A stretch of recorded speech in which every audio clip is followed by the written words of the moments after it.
Hey guys, here to do another installment of Casket Conversations. So yeah guys, today's topics are going to be Will Smith rumored to be in Tim Burton's Dumbo, Hal Jordan and Jon Stewart both being in the Green Lantern Corps movie, and Lucasfilm responds about all the CGI Leia stuff. This is kind of interesting. So yeah, we've only got about 3 topics because there's some stuff I want to talk about at the end. And I think with these topics and the other thing I want to talk about, or other things I want to talk about, I think it'll cover up the time. I try to keep the show within a 30 to 40 minute length, so it's not too long. So yeah. So first up, another one of these Disney remakes, which, some people consider Alice in Wonderland the first one they did. Some people consider Maleficent the first one they did. Some people consider Cinderella the first one. I don't really know where I fit as far as that goes. So I'll just say this. I enjoyed Alice in Wonderland. I liked Alice Through the Looking Glass. I mean, I said this in my review, I think, and I said this to all of my friends who asked me about it, and I said, is it a good movie? No, it's shitty. But if you enjoy Alice in Wonderland, I think you'll actually really enjoy it, It's not a good movie at all. It does not stand on its own. Basically, what I mean by that is if there wasn't the first... So it's kind of in the middle for me, I can take it or leave it either way. But then you have Cinderella, who, going into it, I was kind of indifferent on, because, the classic Cinderella, is not really one of my favorite ones that Disney put out. I was doing some volunteer work for a place, and one of the Blu-rays they got in was the classic Cinderella on Blu-ray, and so I ended up getting it, so going back and watching it in the director's chair.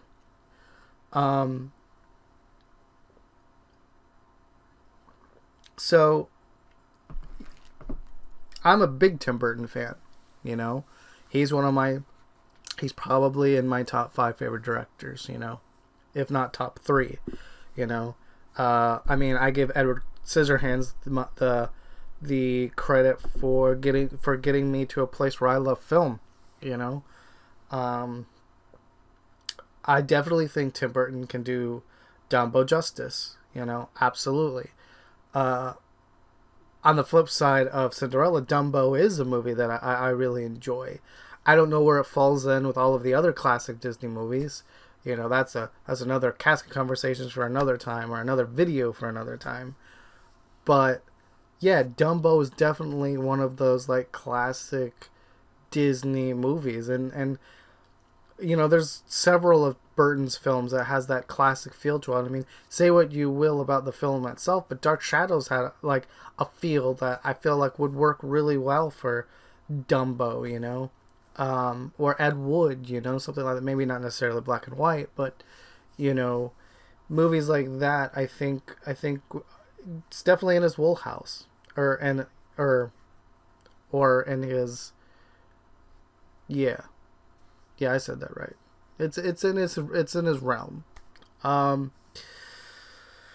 here's my thing. Now, granted, the stuff coming out is saying it says that Will Smith is supposed to be like a dad of these kids that fall in love with Dumbo. So what do they mean by that? You have the other option, which is it's going to be a completely different Dumbo movie than we know, and I don't know how I feel about that. And I'm going to tell you why, because that's going to sound a little bit hypocritical, but hear me out on this. Jungle Book was very different than the original cartoon. However, it was a lot more like the book. Okay? So, and now that Favreau is in talks of doing The Lion King, well, we all know that Lion King was very much based on Hamlet, you know. And there's another Disney movie that's based on another Shakespeare play, you know. Um, so you can kind of play around with that. You don't have to stick exactly to it, because as long as those elements are there, you can kind of play with the dressing and stuff. But is there a Dumbo book? I mean, I didn't think that there was. I thought Dumbo was something that Disney kind of did on their own, and so it's kind of one of those things like Dumbo has that classic Disney kind of thing that everybody loves. I mean, ever since I was a little kid, the pink elephants part was always my favorite part, and to think about saying that and done by Tim Burton or in 3D by Tim Burton, that would be trippy as F. So yeah, I don't know how to feel. Once I see more people coming in, I mean, another part of the article, which I didn't put here, is that, they're also in talks of trying to get Tom Hanks to play the villain, which I could actually see that a lot more than I can see Will Smith, because, I could very much see, Tom Hanks being like this evil, circus master or whatever, that I very much see. But I just don't know. Because, I think, when it comes to Will Smith, I think of Suicide Squad, and even though Suicide Squad is in a whole nother league than Dumbo, it's completely different. I saw him get a really good character of Deadshot, and he got completely poo-pooed over, with a really bad movie. And so I don't want to be this situation where, because he's Will Smith, they're force feeding him and to a slot, or anyone, because I don't know if something like that would work at all. It's not just Will Smith that I don't see. It's that I don't see the role, that kind of a thing, in Dumbo. And if you did, it does need to be someone on a smaller caliber. No offense. Get somebody like, even though he's going to be in Beauty and the Beast, get somebody like Josh Gad, maybe, I mean, I don't know. But I'm sure whatever they do, they'll figure it out, by the time trailers come out, I'm sure I'll fall in love with it. Or maybe not. I guess we'll just have to see. So let me know what you think down in the comments below, and let's move on to the next topic, which is Hal Jordan and Jon Stewart both being in the Green Lantern Corps movie. Now, I've talked about this before when I've talked about DC stuff. I do not know my DC like I know my Marvel. I do not know Marvel or DC like most people do.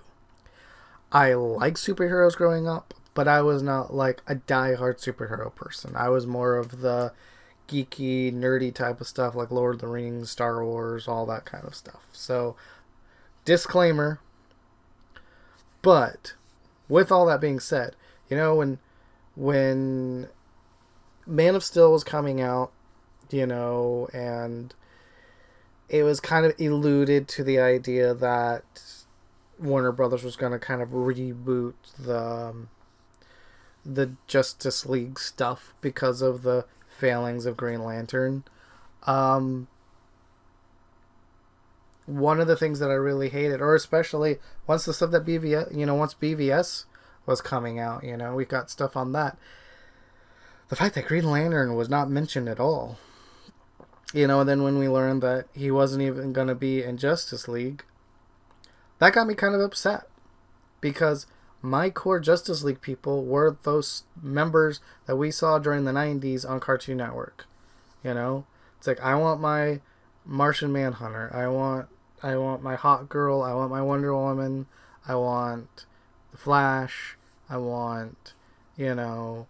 I want my Hot Girl. I want my Jon Stewart, Green Lantern. So the fact that, they were like, yeah, he's not going to be there. Alright. and then seeing what happened with BVS and seeing what happened with Suicide Squad, you know, it's another one of those things where I don't think that it was the right decision. But with this news coming out, depending on how they do it, because here's the thing, is one of them, you know, is Hal Jordan going to be like the older mentor kind of Green Lantern that's teaching the ropes to John Stewart? Are they both around the same age? What's their take going to be? Because that's going to have a big play on what I think of it and what a lot of other people are going to think of it, you know, because I think it would be really weird to have them both there at the same age, but it would be kind of cool because the only thing they really said was that it was going to be like a buddy cop movie. And all right, well, that's cool, but, you know, all right, you know, and I know that there are people saying that the Wonder Woman movie is in trouble, you know, and and Warner Brothers and DC already have a horrible track record, you know, because I've always been blunt about what I think about BVS. I enjoy the movie, you know. On Black Friday, you know, I went to Walmart and they had Ultimate Edition for $10 and I bought it. You know, I've got the movie. I don't hate the movie at all, but that movie is flawed. It's so drastically flawed. It's sad. Even with the Ultimate Edition, there are things about that movie that I would drastically change, you know. I mean, I still agree with everyone else. Zack Snyder should not have aimed for a 3-hour movie, period. So it's like all of this kind of stuff, you know, I try not to let it get to me, but I can't not, because it's all part of the same universe. And at this point, are we even sure we're going to get to Green Lantern? Because we haven't seen Wonder Woman yet. We haven't seen Justice League yet. We haven't seen Aquaman yet. And, you know, if those movies do bad enough, we might not even see Green Lantern Corps. Or, if we do, it might be the last freaking Justice League movie that we see because of how bad it is. And how bad the rest of the movies have been. So, that's kind of what goes through my mind. You know, I'm excited, you know, and I can't think of any actors that I really want to play Hal Jordan. I thought of a couple that I would like to see as Jon Stewart, depending on their take, you know. I think David Ramsey, that has done stuff on Arrow and Blue Bloods, and, you know, and actually my first exposure to him was he had a small role in Pay It Forward, which is a great movie. I think he would be an awesome Jon Stewart, and I'll jump on the bandwagon too. I think Idris Elba would be a really fun Jon Stewart too. Hal Jordan, I don't know, you know, because you gotta have that smart alecky, quippy dude, just like how Ryan Reynolds played him. That's actually, you know, one of the things that I thought was done right, and that was, I think, overall Ryan Reynolds was a good choice at the time. It's just everything else about that movie was piss poor. You know, it's like you can't use Chris Pine because he's already in Wonder Woman. You know, you can't really do Chris Pratt because that's kind of, you know, too obvious. You know, Chris Evans is taken as well. You know, so you know who are you gonna get? You know, I mean, you can't even get like Steve Amell because, you know, he's doing Arrow on TV. That would be weird. So you're Arrow in one universe and freaking Green Lantern in another. That would be weird. So I don't know. Like I said, it just kind of depends on who they get. You know, I mean, if they decided to go older, I don't know. Maybe you could get someone, depending on how old, you could get someone like I don't know, Clint Eastwood to be like this really old, rugged, you know, Hal Jordan that's been through it all, you know. I don't know. Or, you know, I don't know. That's just the thing I keep going back to. There's just so many variables with DC and Warner Brothers. It's ridiculous. So, yeah, let me know what you think in the comments below about what you think about that. And let's go to the next topic, which is Lucasfilm responding about CGI Leia. I've actually got the article pulled up right now because I actually want to read off what was said. And if you want to know where to find it, it was the Hollywood Reporter. That's the one I'm looking at.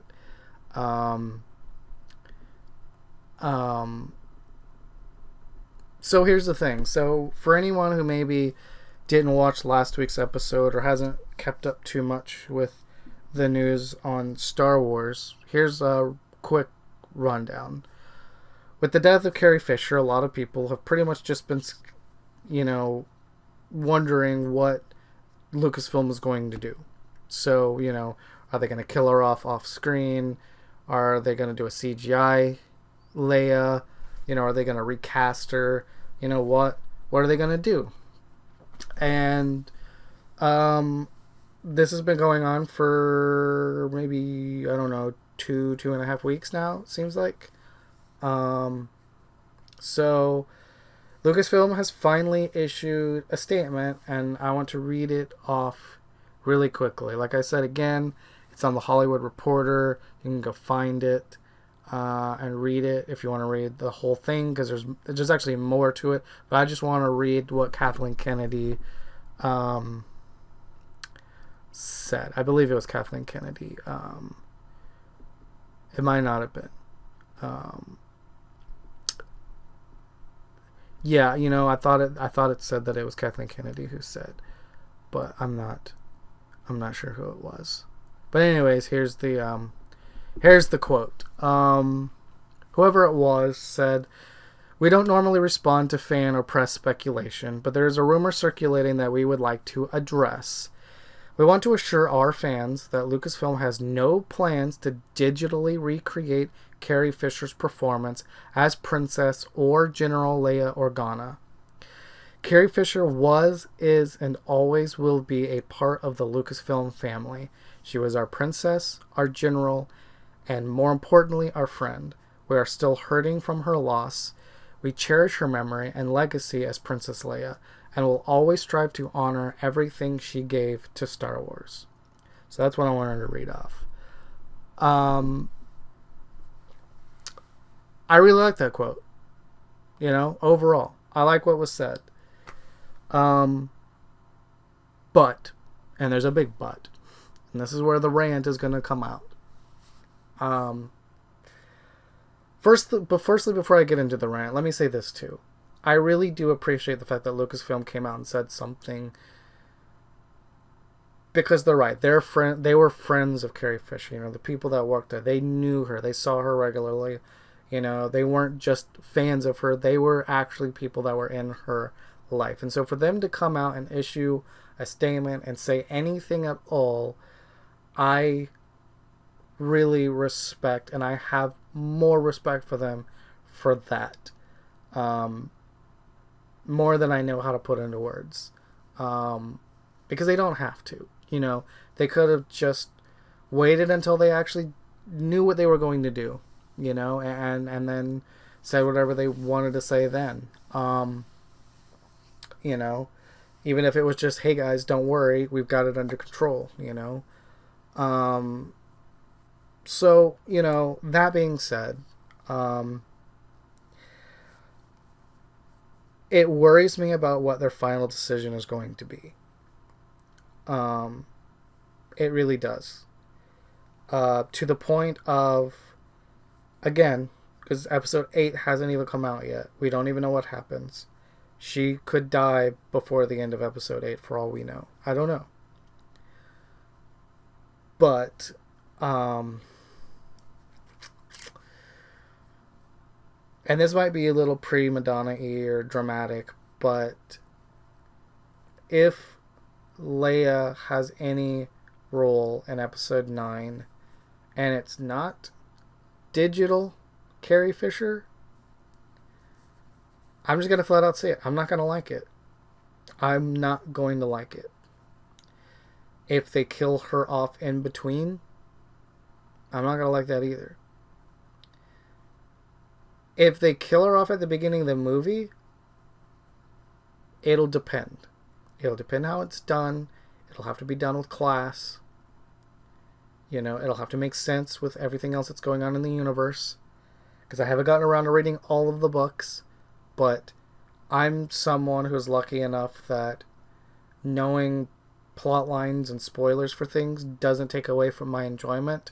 So I have listened to, you know, spoiler reviews that have been done on Bloodline and some of the other books. And so I know what I need to know, you know. I just don't really know the fluff. So I kind of have the gist of what happens in Bloodline, you know, and some of the other things that happen later on in the canon stuff. So, yeah, this just really takes me aback, you know, because it's like, and that's the thing, you know, like, it would be absolutely spoiling as all hell. But there's almost a part of me that wishes they would say, you know, because the article also goes on to say that, you know, what I talked about last week, what a lot of other people have talked about, is the fact that they were planning on filming two pivotal scenes with her, with Luke, and with Kylo Ren, aka Ben Solo. And those are two huge fucking scenes that need to happen for Star Wars. Are you kidding me? After him killing Han Solo in Force Awakens? Dude, I want to see that meetup between mom and son. So if that isn't filmed in, you know, if that isn't a part of 8, and it was supposed to be a part of 9, and now that they've put it out there, whoever it was, now that it's out there that was something that was going to happen, again, it's another one of those things where my enjoyment of 9, because look, I'm not worried about 8 at all, you know, not at all. It's Rian Johnson. Force Awakens was great. He worked really closely with J.J. Abrams. He's been working close with Colin Trevorrow, you know, the whole Lucasfilm team as well. I'm not worried about it. You know, Rian Johnson is incredible. So I'm not worried about 8.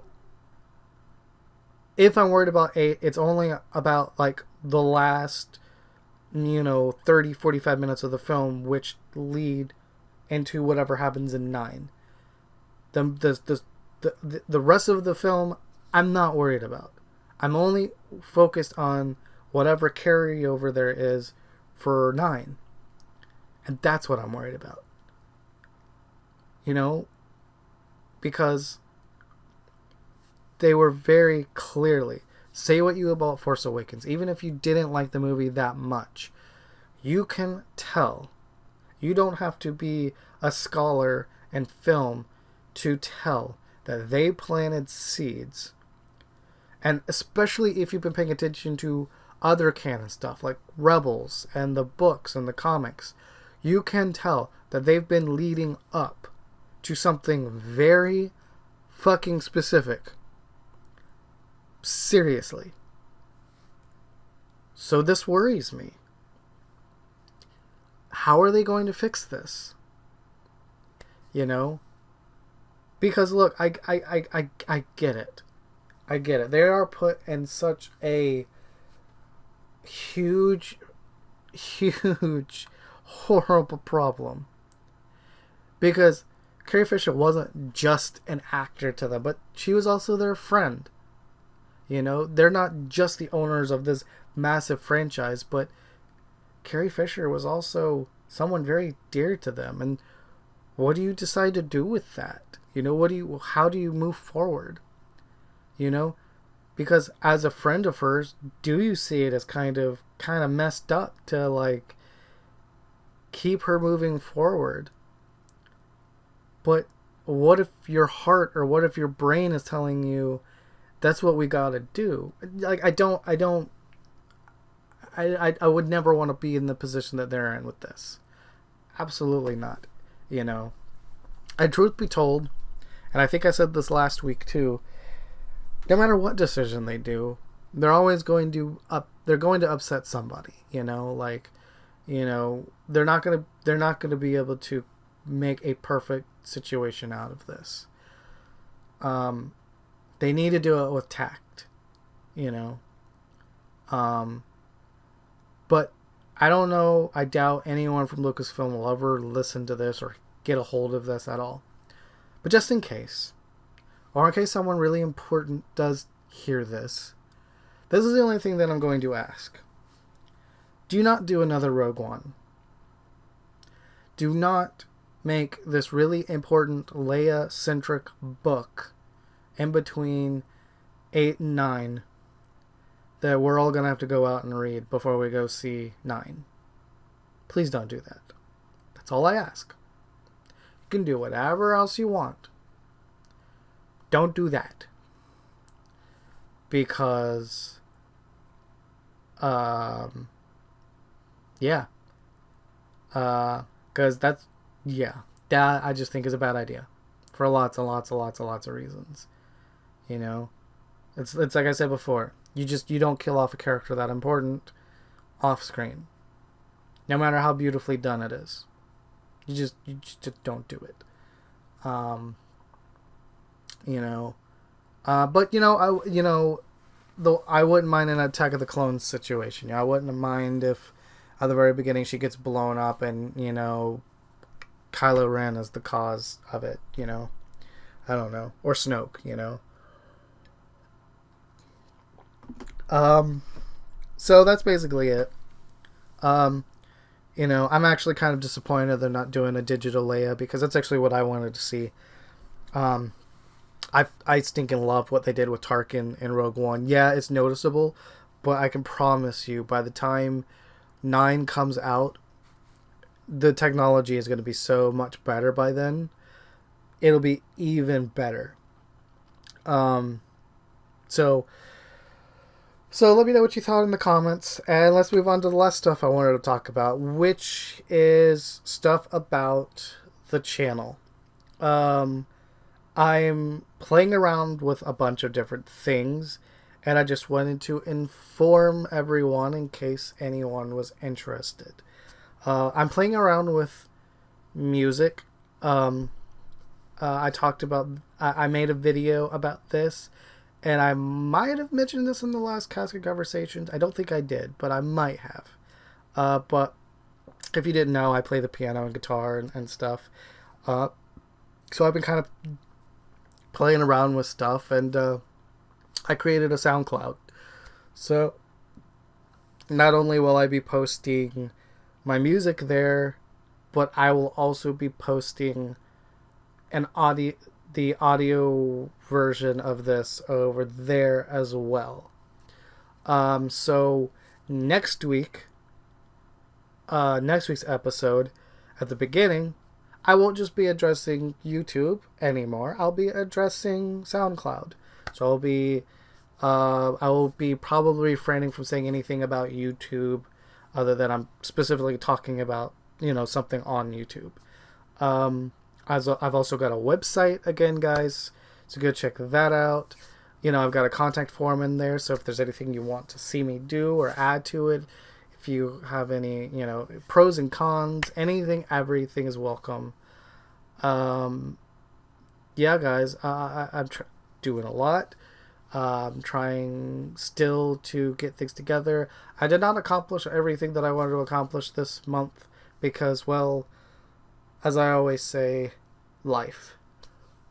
But come February 1st, I will be back to making sure I get out many videos out a week. I'm still figuring out what kind of a schedule I want to keep, but I will have videos out Monday through Friday, and I definitely will still be doing Casket Conversations on Saturdays, or Sundays, depending on what's going on that week. I've had some people ask what I do, and normally what I do is I record the episode on Thursdays, and I edit it on Friday to have up on Saturday, because that's just what has worked easier for me. But the last few weeks, there's been a lot going on, So, like the first week, like 2 weeks ago, I was just sick and I just didn't feel good. And, last week I wasn't really feeling good either, and I had a lot of stuff to do. So, but I'm trying to get through it, trying to get better, trying to figure out a system. So, and I really want this to work not just for me, but for everyone that pays attention to this. So, if there's anything you want, I'm just putting this out there. Don't be afraid to offer suggestions and what you'd like to see. I guess the last thing I'll say is, as always, still working on trying to get a set together for my videos, because I'm still filming in my closet. Woohoo. But, it is what it is, I appreciate everyone that watches the videos. I definitely appreciate everyone that listens to this.